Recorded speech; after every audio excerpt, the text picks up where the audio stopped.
Three, two, one.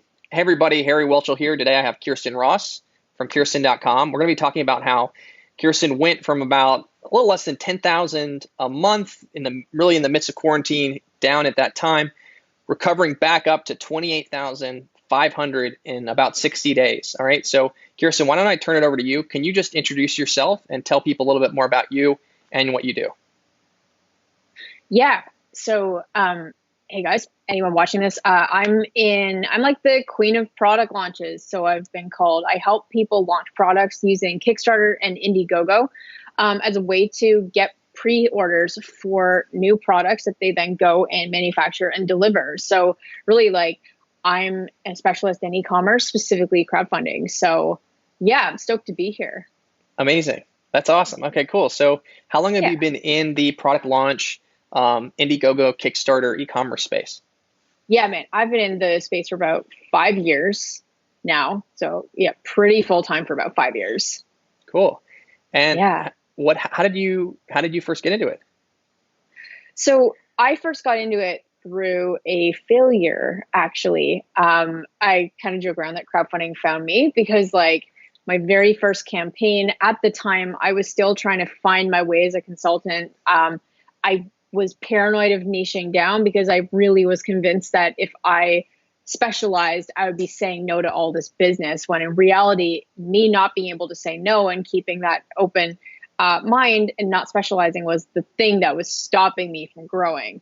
And so at the time, it worked in my favor, though, because I met a guy at a networking event who had this cool product idea. And he's like, yeah, I want to do this like crowdfunding campaign. And I'm like, I don't know what that is, but sure. Eventually we became friends. We partnered up and you know, a few months later ended up launching this thing on Indiegogo.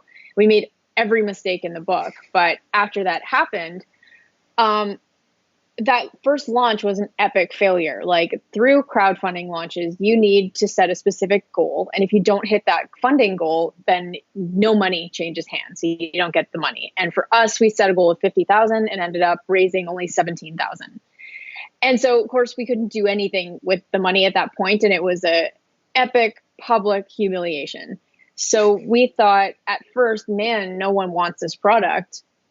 Should we just give up? But then after speaking to some people in the industry, they're like, no, the product is gold. It's your execution of the strategy was terrible.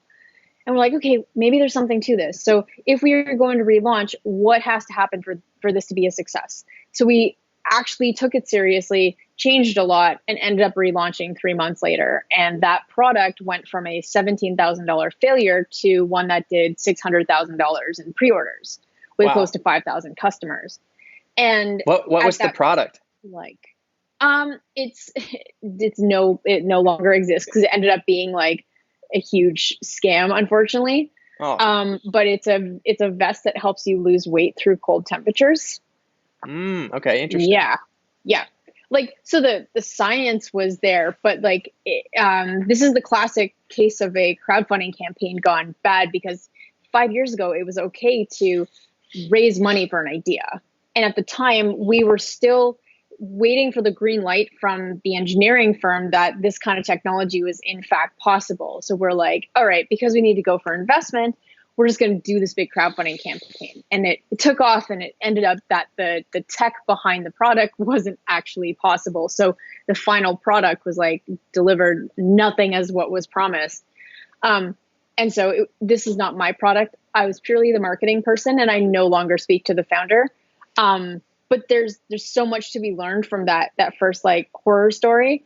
And they say that if you aren't embarrassed by your first project, you're not doing it right. So I now like to share the story to show kind of like the dark side to product launches, because I think that it's really crafted the how I teach and what I promote now, with like what not to do, how to run a legitimate business, how to make sure you're honest with your customers. And so I'm like super thankful for what happened with that, because not only did that like gain a lot of interest from the local Toronto community to like for me to go and speak on what, like how we did that, but that landed me my next few launches. And those next launches were great products. They're still around today. They did about $350,000.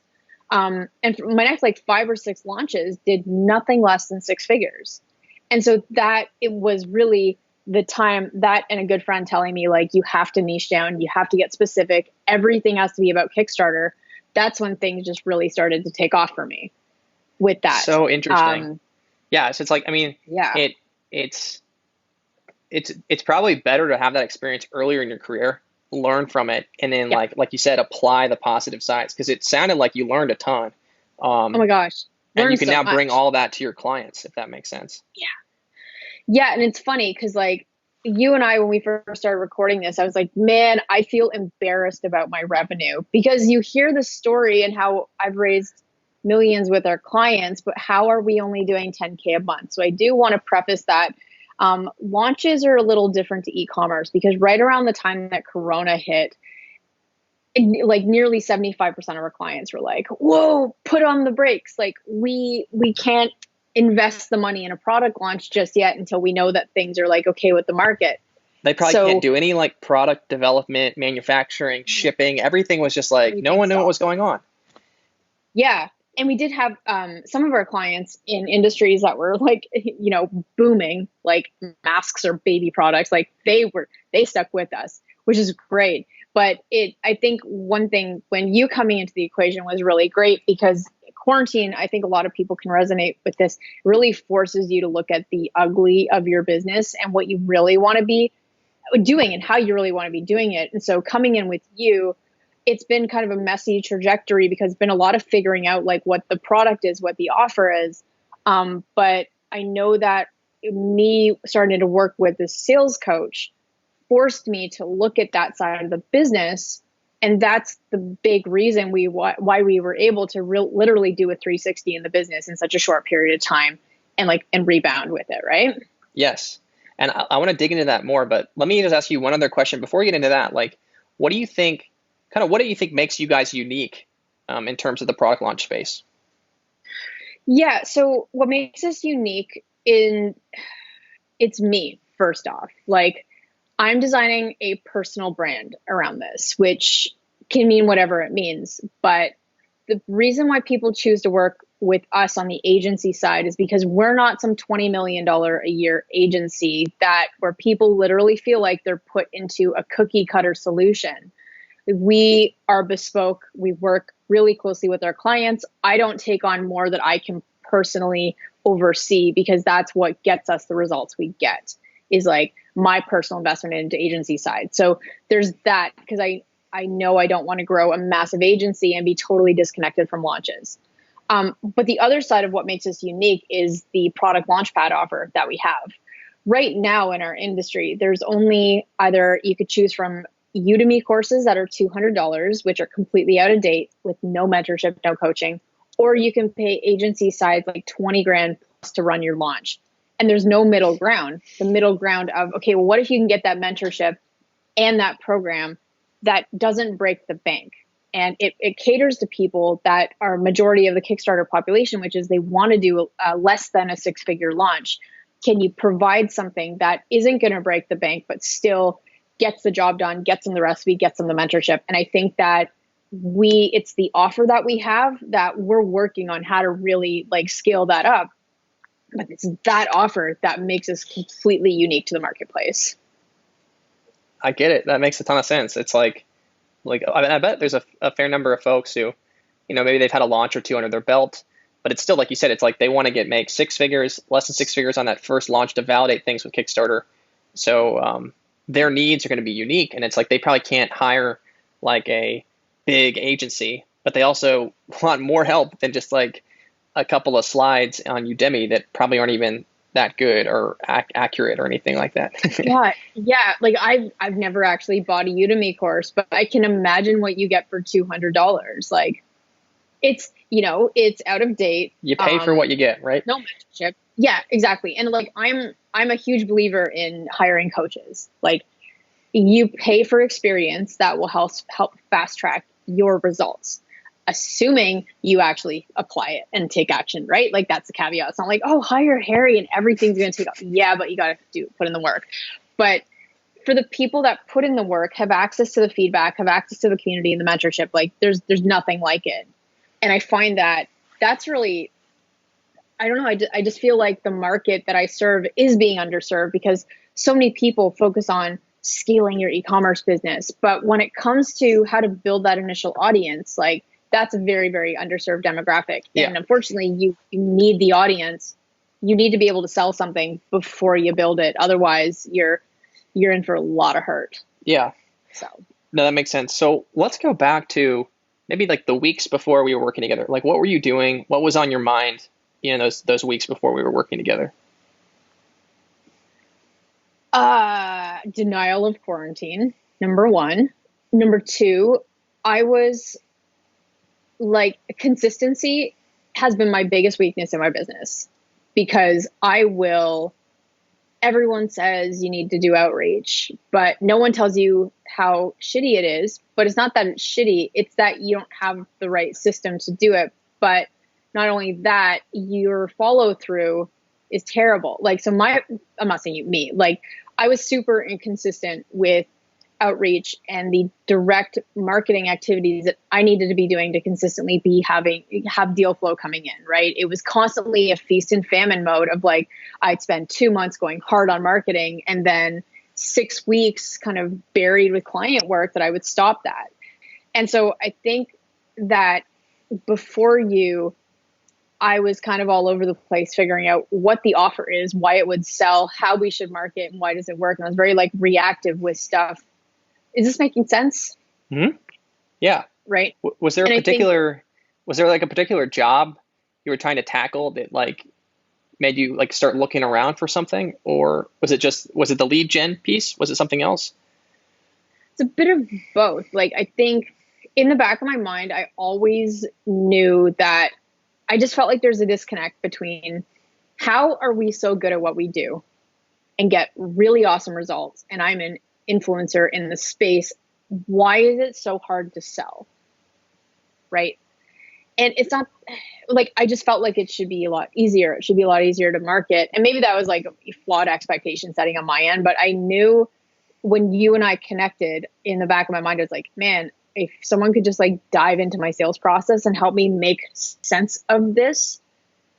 And that's where you came in. So it's a mix of, I needed help with the sales process just to help me commit to what the offers are and not change my mind every 5 seconds. So get super clear on that, but also you also were really good at, I don't know if it's your system or whatever, but you were just the way that you approach organic marketing made me realize that maybe this doesn't have to be so shitty. Maybe this can be fun, and maybe this is something that I can do. So you actually helped me make sense of that. And that's where I've been able to become pretty consistent with the actual marketing side and really focusing on that side of the business. So it's a bit of both. It's a bit process and just getting super clear on that in the offers, and also having the daily practice of going out and focusing on marketing activities, because those two things, when your business makes sense to you and you're actively and being consistent with your marketing efforts, that's when consistent lead flow comes in. That's when consistent deal flow comes in. When revenue comes in, that's when you can invest in a team. That's when you can start to leverage yourself. That's when things get really fun. So I think Khierstyn, like going back to like, so you knew you needed to work on your sales process, your lead gen, like, was that frustrating you at the time? Like the ambiguity around that? Tell me a bit about that. Well, yeah, because I like organic marketing. I've never liked it because it's not predictable. I don't know how much of that is other gurus telling you that you got to get your sales funnel working with ads, right? But I was conflicted between, okay, my ad funnel is not converting the way we want it to, but that was an issue with the offer, core problem, right? We're not getting consistent deal flow, so you got to focus on ads. And I don't know what the question was, but ultimately it comes down to, you just helped flip the script for me that organic advertising can actually be the best kind of marketing, and got me into a system that actually works for me. Yeah. I mean, I think the way I would say it, and this is not, I don't know if you agree with this, but like if you get good at your offer structure, your sales process, your copywriting, ads are easier than organic. Period. I'll Yes. say it like it is. Yeah. But Yeah. if you don't have those things all humming, then ads is random, and it may work, it may not. And it's like a lot of people think But it's it's burning less cash. because it's less labor intensive, it's easier, but they haven't kind of built the basics as well as they need to benefit from the ease of the channel, if that makes sense. Yeah. Because before you, where I was at is I was convinced I'm going to make YouTube work. Or first it was Facebook. I'm going to make Facebook work. And again, my offer was all over the place. So of course I burned through a couple grand, got kicked off Facebook. They just, you know. And How then did I was that like, feel? I'm going to Was go that YouTube annoying? ads. Oh my gosh. Yeah, because I wrote one line of copy that when a human looked at it, they're like, oh, that's innocent. And their algorithm freaked out and banned me. And now anytime I go to post anything, they're like, oh, your ad's approved. And then a day later, oh no, you're suspended. And then I'll get their customer service rep on the phone, appeal days on end. And they're like, ma'am, there's nothing wrong with your account. Your copy was fine. It was probably just a glitch in the system. And like, so 5 times later, it's like the same story. So I'm like, Facebook. So that's not good. So then you went to YouTube. So I went to YouTube, and YouTube, the quality of leads, amazing. But again, my offer and my sales process were off. So of course, any money spent there was just like, there's no good data and feedback coming back. So, but I was convinced that, all right, I have to invest like $5,000 in ads this month, and I'll get the funnel working. But ultimately it comes down to, if you don't have your foundations right, and I knew this and I teach this, but of course it's like, but if you don't get your foundations right, ads are burning money. So starting to work with you and committing to our organic system is what we're doing. So that's my plan now, is we are getting the organic side humming. That's like posting us for podcast interviews. That's getting into Facebook groups. That's focusing on YouTube videos. It's just like, it's getting out there, right? So that we have consistent deal flow coming in and a great, healthy foundational presence. And then we're going to turn on the ads. Awesome. Well, cool. So Yeah. Where did you first hear about me? I was freaking out one day and I realized that Facebook had, because we do manage Facebook ads for clients. So in the heat of client work, the day that campaign budget optimization became a like mandatory thing on Facebook, I was posting in a Facebook group being like, guys, how do we do CBO for physical products or whatever? And you replied, and then you were just so helpful. And then I went to your profile and I was like, he knows how to sell stuff. And he seems really nice. Maybe we should be friends. and then we hit it off as friends on chat. I was like, you're my kind of person. But then the first call, I didn't know if it was like a networking call or a sales call, but I just kind of went with it because you weren't trying to sell anything. You're just like, let's just talk. And I'm like, I need help because I'm really struggling. And you're like, well, I help people sell things. And I'm like, oh, okay. Tell me more. All right. Here we are. That's awesome. So was there anything in particular that piqued your interest in those interactions? You were just genuinely curious. You held high status. So you weren't like every other person online who's like, oh, I can help you with that. Let's book a call. Right? You were just like, you were trying to understand the business and ultimately give good feedback. Like, of course you had a hidden agenda, but you were more like, is there synergy with us as humans? If so, we'll just see where it naturally goes, as opposed to, I'm just going to try and sell you my website services or something. Right. Cool. Got it. Yeah.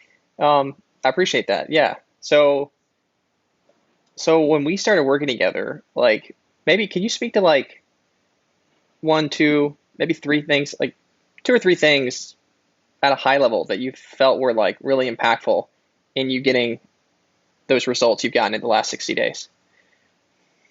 Well, having access to someone I can actually talk through my sales process with and my offer in a different niche who's never worked with me before, and have them pick it apart or see it in a different light was very useful, for one.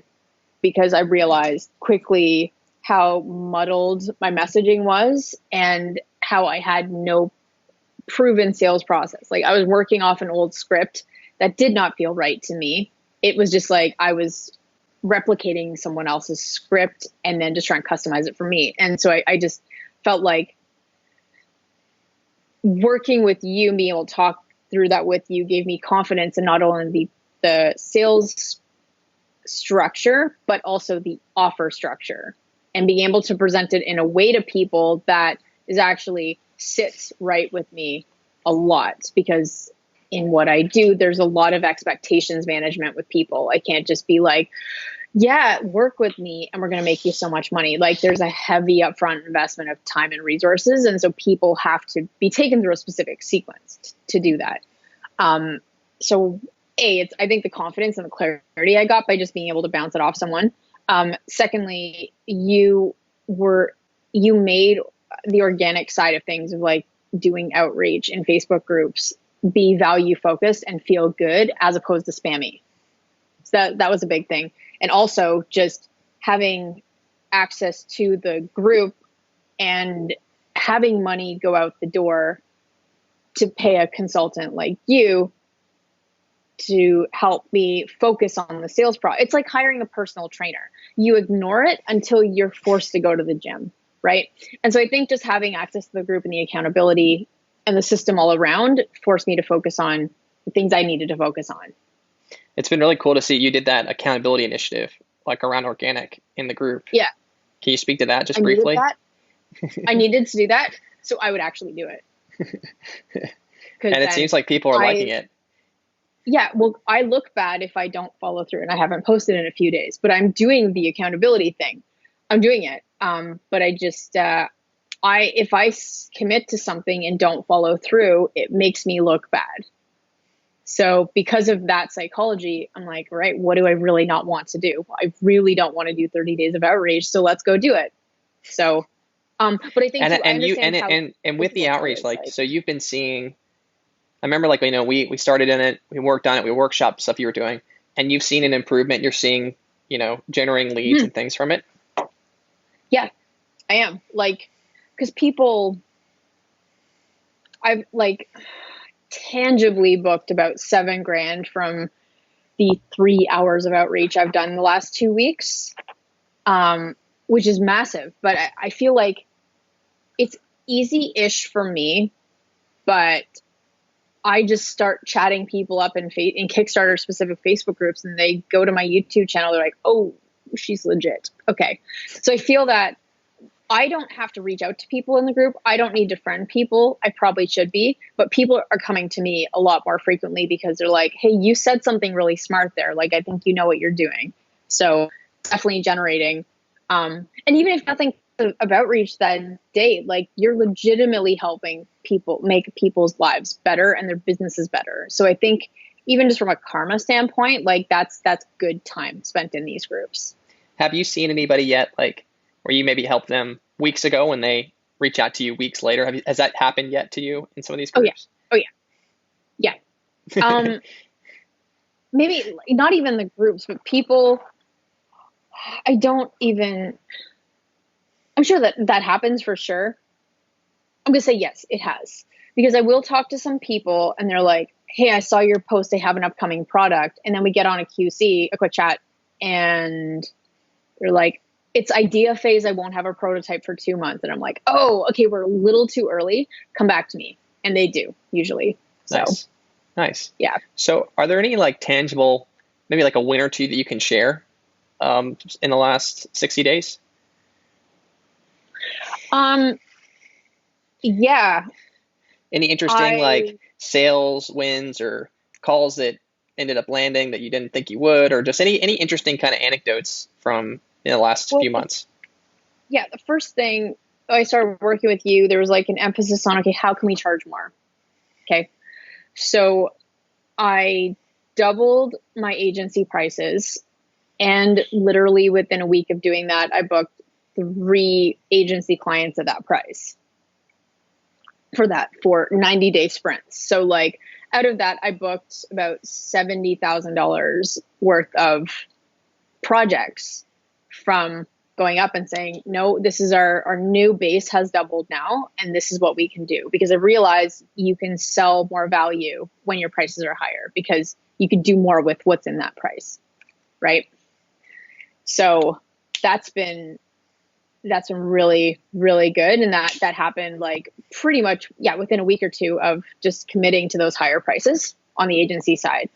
So that's like tangible win, but also I've like finally figured out the 2 offers that I am running with, and I finally feel confident about them. And I'm not like going back and forth trying to like figure out what the client wants. Like, no, these are the packages we have, and this is what we're running with for that. So I feel very, very confident with getting that clarity in that process, as well as like our Launchpad offer and how to open that up past Kickstarter people and more to a generic like product launch.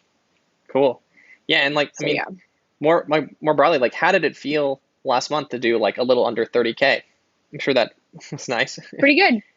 Well, yeah, I've, in my affirmations every day, it like my next big milestone was 24,000, just climbing back after quarantine. And it took a couple months, but like we did it. So it was nice to shoot past that. That's awesome. That's awesome. Yeah. That's so cool. I definitely bought myself an iPad because I'm like, you know what? Good month. You deserve this. That's awesome. So what's like next for you in the next month or two? Yeah. So the team and I are focused on getting regular habits around specific organic targets. So there's that, just making sure we now have LinkedIn outreach going, all those foundations. And then I'm going back cautiously to ads to look to scale that. Nice. As well, with the new offers and the clarity that I've had in the last couple of months. That'll be exciting. Yeah, it will be. Hey. Cool. So. Cool. Well, let me see. So looking back to our sales conversation, why did you decide to do business with me?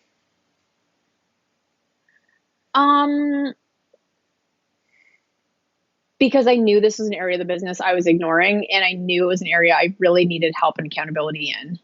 And I felt really uncomfortable when I was, in a good way, when you're like, so what's holding you back? Whatever it is that you do on your call. And I was like, honestly, I'm not putting in the work consistently I need to. And I'm really like, I was just feeling stuck on the sales side, and I needed that extra perspective to help get me unstuck and get to that next level. So I think I had a good feeling, and you made it such a no-brainer at the time. You're like, because you had, I guess, flexible terms at that point. And I was like, let's just try it for a bit. And it, within the first few days, I knew it was a good investment. So. Awesome. So was there anything in particular that kind of kicked you over the fence? What do you mean? Like of a yes? I mean, I'm trying to remember back. Like, I don't think there was. Like, I think I shared the pricing and terms and stuff, and you were just like, you said yes, I think maybe right away. Do you remember if you hemmed and hawed? I don't think you did. No, I'm not that person. Like, I'm either a hell yes or a hell no. And I think going into the call, I knew I was just like, I had a number that if you'd quoted me, it was over. I would have had to think about it, but it wasn't that. I don't know. Like, I feel that you have to be decisive with things like this that you just know you need. So, and frankly, I looked at it and I was like, okay, what are the odds I work with him for a month and we don't get ROI? Like very, very, very low, unless if I literally do nothing. So do you trust yourself to work with him for 30 days, 60, whatever, and see if this works? And it was just if I work with him, I'm going to kick myself if I spend this money and don't take action. So yes, it's a solid investment. Nice. Like that's just what I think. So nice. Well, cool. I don't like dwelling on decisions. That's a good thing. And like, I mean, there's some areas of my life where like I'm really good at making decisions quickly, and others I need to keep working on. But that's good that you're able to just like pull the trigger and give that a go. So like, it might be silly to ask this, but like, would you recommend others work with me? Yeah. No, you're terrible. Of course. Yeah. Sorry, guys. That was sarcasm. Yes, I love Harry. That's why I agreed to do this. Yeah. So who do you think in particular is a good fit for me? I think that if someone is just considering being a consultant and they don't have their niche figured out, and if you don't have your beginner thing figured out, like you don't really know what you want to sell, I think that Harry may not be the right fit for you. I think that if you have a couple of like good, even if you're just starting out, like you may have had one paying client, but you know that you're in this niche and you really want to serve people doing something kind of specific, he's going to help you get really clear on that offer and figure out how to really like ramp it up. So I think for me, it's like the difference of if someone comes to me with just an idea for a product, maybe a bit too early, but when they're like, no, I have the beginning stages of an ugly prototype and I know kind of who I want to serve and I know kind of what this product is going to look like, come help. I think that's the point when people like, when they want to add fuel to the fire and just make sure the foundation's good and can go, that would be like a really good step. I love it. That resonates with me too. Yeah, that makes sense. Do you feel like, is there sort of a little bit later stage person you think that also is a good fit for me, do you think? Yeah. I also get a lot of people who say this. They say that they're great engineers, but they don't know how to market. They don't know how to sell.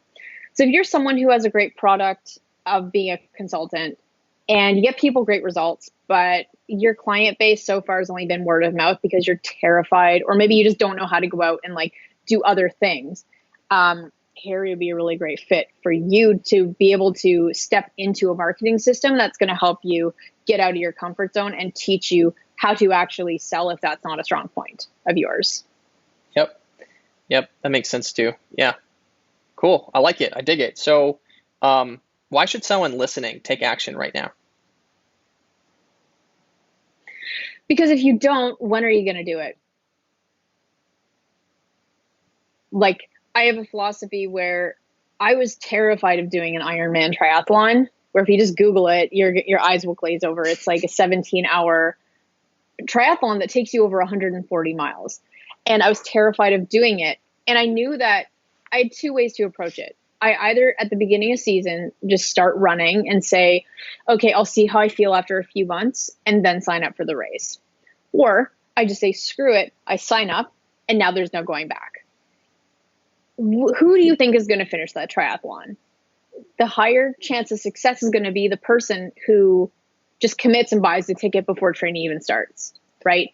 Because you have the accountability, money's out the door, shit got real. So for you, you need to take action, because if you're serious about growing your business and you've been struggling and you aren't really if you don't have a system that's proven for you, you're just going to screw around for the next 2 years and you're going to be back to where you are today if you don't take action and just work with someone. Yeah. That's so interesting. I like that a lot. Like it's like the decision is part of the thing that actually leads to you doing the work and increasing the odds of it happening. Yeah. That's exactly. Awesome. That makes sense. So that's what I need to say. If you're serious about doing this, you need help. If you've never done this before, you need help. So figure out who that person is for you and go all in. Otherwise, you're literally going to be in the same spot in 2 years. And if that's cool with you, great, don't call Harry. But if you don't like that, call Harry. Awesome. So like, Khierstyn, what's your number one piece of advice for other coaches and consultants that are listening? Honestly, yeah, I would say we don't put enough emphasis on understanding ourselves enough. So what is going to hinder your success and what may even be holding you back right now may not be a lack of system or lack of coach, but it can be a lot deeper than that. It can be mindset stuff. So if you're not already doing some self-discovery, I recommend you get started with a book called The Big Leap. Have you read that, Harry? No, I haven't. No. It's a book that helps you uncover what is stopping you from actually taking it to the next level. Awesome. That's great. Yeah. That's really powerful. Yeah. I mean, underneath all this stuff, like the sales stuff is great. The marketing stuff is great. The service delivery tactics are great. All that's great. But it's like what undergirds it all is like mindset work. And for people that are maybe newer to the field, like or just business, that can sometimes sound a little woo woo, but like Seriously. listen to Khierstyn. She's on to something. Yeah. No, really, because like the thing preventing you from taking action on the thing you want is yourself. Because ultimately you either don't think it's possible for you, you don't think you're worth it, you don't know how. All these barriers that you put up Beliefs. in your life and beliefs, exactly, that you may not even know exist, and that's going to stop you from everything you want in life. I know that sounds woo woo, but seriously, like I am a biochemistry major. I'm not into woo, but like mindset has been one of the biggest shifts that I have made in my business in the last few Amazing. years. And that's also been the number one thing that has stopped me from growing faster. So Amazing. I believe it. That's awesome. Well, cool. Well, Khierstyn, this has been so fantastic.